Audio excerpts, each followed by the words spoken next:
안녕하세요. 화학 교과서 읽어주는 남자입니다. 이 영상은 교과서 개념 이해를 돕기 위해 제작된 영상입니다. 이번 시간에는 원소의 주기적 성질, 이온화 에너지에 대해서 알아보도록 하겠습니다. 이온화 에너지는 이온으로 될 때 필요한 에너지를 얘기하는데, 우리가 알고 있는 이온은 두 가지 종류가 있죠. 그 중에 양이온으로 될 때 필요한 에너지라고 생각하시면 될 것 같습니다. 양이온이 만들어지는 원리는 전자를 원자에서 떼어내는 것을 생각할 수가 있는데, 즉 이온화 에너지는 기체 상태의 원자로부터 전자 1몰을 떼어낼 때 흡수하는 에너지입니다. 어떤 한 가지 온전한 물질이 있을 때 그 온전한 물질에서 그 구성 성분을 떼어내려면 외부에서 어떤 에너지를 가해 주어야 떨어뜨릴 수가 있겠죠. 따라서 이온화 에너지에서 에너지 출입은 에너지를 흡수한다 라고 생각을 하시면 될 것 같습니다. 그래서 화학식으로 표현을 해본다면 M이라고 하는 기체 상태의 원자에서 전자를 떼어낼 때 이때 흡수하는 에너지, 이 값이 이온화 에너지다 라고 의미를 파악하시면 될 것 같고, 나트륨을 예를 들어 다시 한번 생각을 해보면 나트륨은 원자번호 11번이기 때문에 전자가 11개가 배치가 되어 있겠죠. 이때 전자 하나를 떼어내게 되면 이와 같은 전자 배치가 되게 될 것이고, 이때 필요한 에너지는 495kJ/몰이 됩니다. 따라서 나트륨의 이온화 에너지는 495kJ/몰이다 라고 의미를 파악하시면 될 것 같습니다. 그럼 이온화 에너지에서 떼어내는 전자는 어디에 있는 전자를 떼어내는 것일까요? 네, 오비탈의 전자 배치에서 에너지 주기가 가장 높은 쪽에 있는 오비탈의 전자가 떨어질 때 흡수하는 에너지다 라고 생각을 하시면 될 것 같습니다. 그래서 원자 번호 순으로 전자의 오비탈 전자 배치를 쭉 써보면 다음과 같이 될 것이고, 원자 번호에 따른 이온화 에너지를 그래프로 한번 표시를 해보도록 하겠습니다.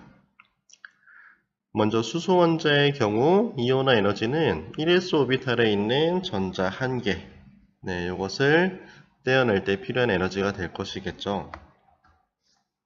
그래서 이때 이온화 에너지를 이만큼이라고 표시를 해보도록 하겠습니다.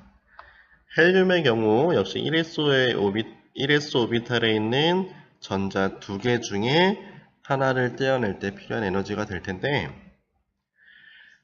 수소의 이온화 에너지와 비교를 해보면 수소와 헬륨은 같은 주기에 있는 원소이고, 같은 주기에서는 원자 번호가 커질수록 유효액 변화가 커지는 경향이 있죠.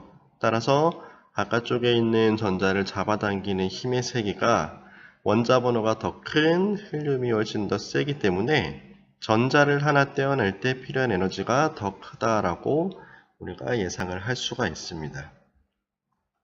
그래서 헬륨의 이온화 에너지를 이 위치에 표시를 해보도록 하겠습니다.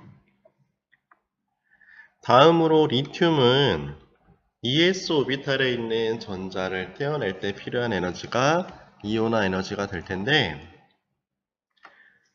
헬륨의 이온화 에너지와 비교를 해본다면 이때 떼어내는 전자의 오비탈의 에너지 준위를 생각해 보면 1s 오비탈보다 2s 오비탈의 에너지 준위가 더 높습니다. 따라서 리튬에서 전자 하나를 떨어뜨리게 되면 상대적으로 에너지 준위가 낮은 안정한 상태의 전자 배치가 되기 때문에 떨어진 다음에 안정해지니까 더 적은 에너지를 가지고서도 쉽게 전자를 떨어뜨릴 수가 있게 되겠죠.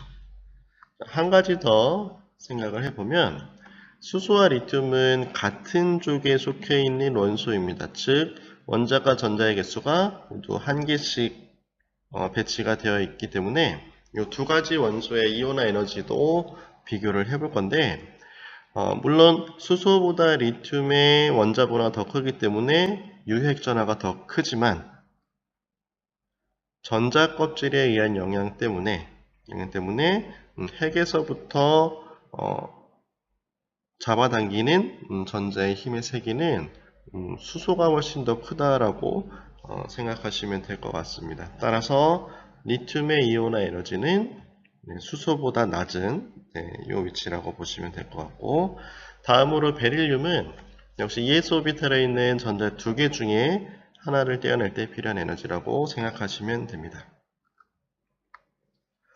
리튬과 비교를 했을 때 같은 주기에 있으면서 원자 번호가 베릴륨이 더 크기 때문에 유핵전하가 당연히 더 크겠죠. 따라서 전자 하나를 떼어낼 때 필요한 에너지는 더 크다. 그래서 리튬보다 흡수하는 에너지가 더 큰 위치에 베릴륨을 표시해 보도록 하겠습니다.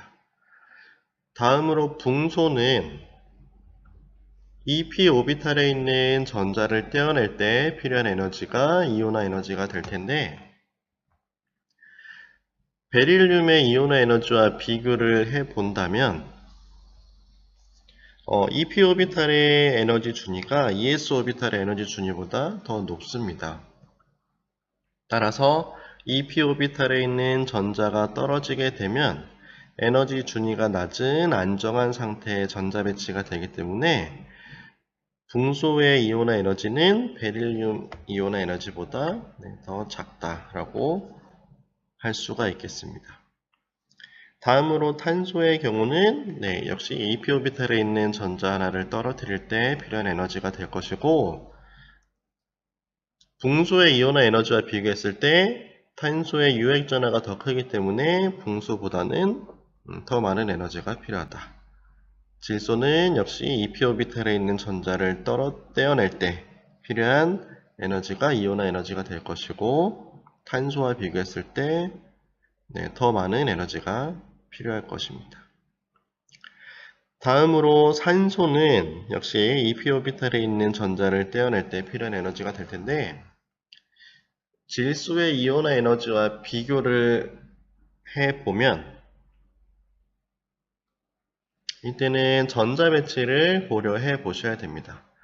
우리가 오비탈에 전자가 배치되는 원리 세 가지를 얘기를 했었는데, 그 중에 에너지 준위가 같은 두 개 이상의 오비탈이 존재할 때는 홀 전자가 많을수록 안정한 상태다라고 이야기를 했었죠. 그래서 왼쪽에 있는 전자 배치는 질소에 있는 p 오비탈의 전자 배치, 오른쪽에 있는 것은 산소에 있는 p 오비탈의 전자 배치가 됩니다.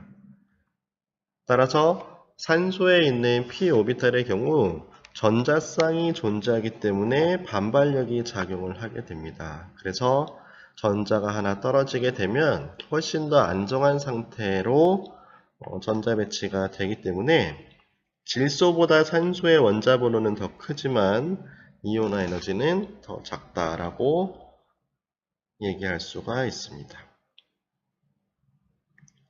플로린의 경우도 역시 EP 오비탈에 있는 전자 하나를 떼어낼 때 필요한 에너지가 이온화 에너지가 되고, 산소와 비교했을 때 원자 번호가 더 큰 플로린의 유핵 전하가 더 크기 때문에 이온화 에너지는 더 크게 됩니다.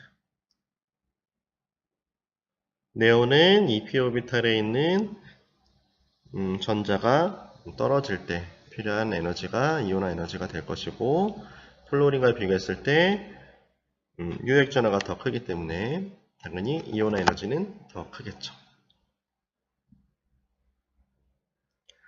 나트륨의 경우 3s 오비탈에 있는 전자를 떼어낼 때 필요한 에너지가 이온화 에너지가 되는데, 네온과 비교했을 때는 3s 오비탈의 에너지 준위가 EP 오비탈보다 더 높기 때문에 전자가 하나 떨어지게 되면 훨씬 더 안정한 상태의 전자 배치가 되겠죠. 그래서 이온화 에너지는 훨씬 작을 것이고, 같은 족에 있는 리튬과 비교했을 때는 핵으로부터 전자가 배치되어 있는 위치가 더 멀기 때문에 리튬의 이온화 에너지가 더 작다. 더 크다라고 얘기를 할 수가 있겠죠. 따라서 나트륨의 이온화 에너지는 이 위치에 표시를 해보도록 하겠습니다. 마지막으로 마그네슘은 역시 3s 오비탈에 있는 전자 하나를 떼어낼 때 필요한 에너지를 이온화 에너지라고 할 수가 있고, 나트륨과 비교했을 때 원자 번호가 더 크기 때문에 유효액 전하가 증가하겠죠. 따라서 이온화 에너지는 나트륨보다 클 것입니다. 같은 방법으로 다른 원자들의 이온화 에너지를 점으로 표시를 해보면 이런 식으로 표시를 할 수가 있습니다. 그래서 이런 경향성이 있다라고 파악을 할 수가 있고, 같은 주기에 있는 원소들은 원자 번호가 증가할수록 이온화 에너지가 커지는 경향이 있다는 것을 우리가 알 수가 있습니다. 물론 예외적으로 2주기와 3주기에서 베릴륨과 붕소, 그리고 질소와 산소처럼 2족과 13족, 그리고 15족과 16족에 속해 있는 원소들은 원자 번호가 크더라도 이온화 에너지가 작지만 전체적인 경향을 보았을 때는 원자 번호가 커질수록 이온화 에너지가 커지는 경향이 있다라고 얘기를 할 수가 있을 것 같습니다. 그리고 같은 족에 속해 있는 원소들은 원자 번호가 커질수록 이온화 에너지는 작아진다라고 결론을 내리시면 될 것 같습니다. 이온화 에너지에서 전자를 떼어내는 에너지가 다른 이유는 원자핵과 전자 사이에 작용하는 인력, 유효핵 전하를 비교해 보시면 될 것 같고, 그리고 오비탈에 전자가 배치되어 있는 오비탈의 에너지 준위도 고려를 해 주셔야 됩니다. 따라서 같은 주기에 있는 원소들은 원자 번호가 증가할수록 이온화 에너지가 상대적으로 큰 경향이 있고, 물론 예외적으로 2족과 13족, 그리고 15족과 16족에 있는 원소들은 예외적으로 이런 경향성을 따르진 않지만, 전체적인 흐름을 봤을 때 원자 번호가 증가할수록 이온화 에너지는 커지는 경향성이 있다라고 의미를 파악하시면 될 것 같고, 같은 족에 있는 원소들은 원자 번호가 증가할수록 이온화 에너지가 작아지는 경향이 있다라고 결론을 내리시면 될 것 같습니다. 감사합니다.